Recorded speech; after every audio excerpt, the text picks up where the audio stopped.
Pendant des siècles, les navigateurs n'auraient jamais pu se repérer en haute mer sans l'aide du champ magnétique terrestre. Même aujourd'hui, alors que le GPS et d'autres technologies modernes équipent presque tous les navires, la boussole demeure l'instrument privilégié de nombreux marins voguant sur des embarcations plus modestes, telles celles qui passent quotidiennement au large des côtes méditerranéennes. Malheur cependant aux audacieux qui osent approcher de trop près de Jabuka, une île de l'Adriatique surnommée l'île magnétique. Constituant la pointe immergée d'un volcan, Jabuka surgit tel un noir signal à l'horizon. Ce n'est qu'un petit rocher magnétique en forme de cône, coincant entre les profondeurs bleutées de la mer et le bleu scintillant. Les comparaisons n'ont pas manqué à son sujet. Aux yeux de certains, Jabuka rappelle une grande pomme de pin. Pour d'autres, elle évoque une pyramide d'Égypte, ou encore, plus surprenant, une pomme, une image devenue populaire, quelle qu'en soit la raison, puisque Jabuka veut tout simplement dire pomme en croate.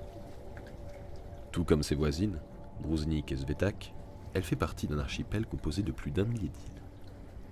Si Jabuka est si célèbre, c'est parce qu'à son approche, le navigateur perd complètement le nord. En effet, l'île est presque entièrement faite de magnétite, riche en minerais de fer, qui vient contrecarrer la force magnétique habituelle de la Terre et entraîne les navigateurs vers leur perte.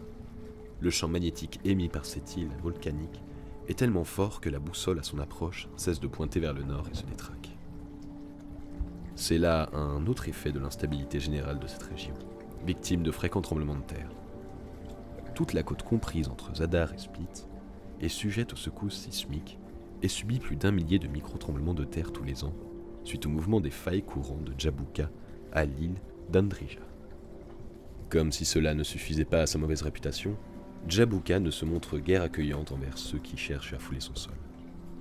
Les eaux bordant l'île sont extrêmement profondes, empêchant les bateaux de jeter l'ancre, et ses abrupts rochers se dressent majestueusement vers le ciel.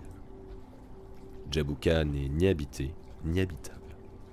Elle n'accueille qu'une poignée de créatures sauvages, tel un courageux saurien nommé Podarcis melissenensis, et de petites langoustines vivant dans les récifs de corail qui bordent l'île. Cela ne veut pas dire que les humains ne tentèrent pas, à diverses reprises, de s'en approcher.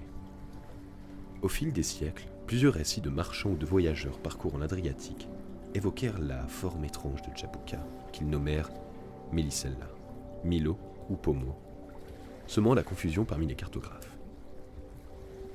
Beaucoup d'entre eux décrivirent ainsi les nombreux faucons volant en cercle au-dessus de l'île, la chasse aux faucons devint même une activité populaire dans la région.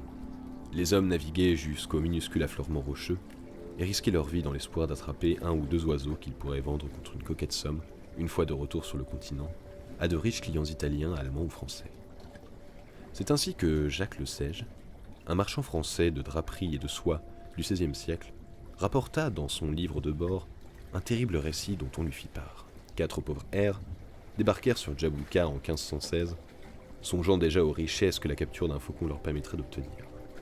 Malheureusement, leur bateau était mal amarré, et quand l'orage éclata, la petite bande ne fut que regarder impuissante la frêle embarcation dérivée au loin. Privés de nourriture et d'eau, et en l'absence de secours pour venir les chercher, ils périrent de manière tragique sur cet îlot sauvage. De nos jours, grâce à son isolement et sa forme caractéristique, Jabuka est devenu l'un des principaux jalons d'une régate annuelle.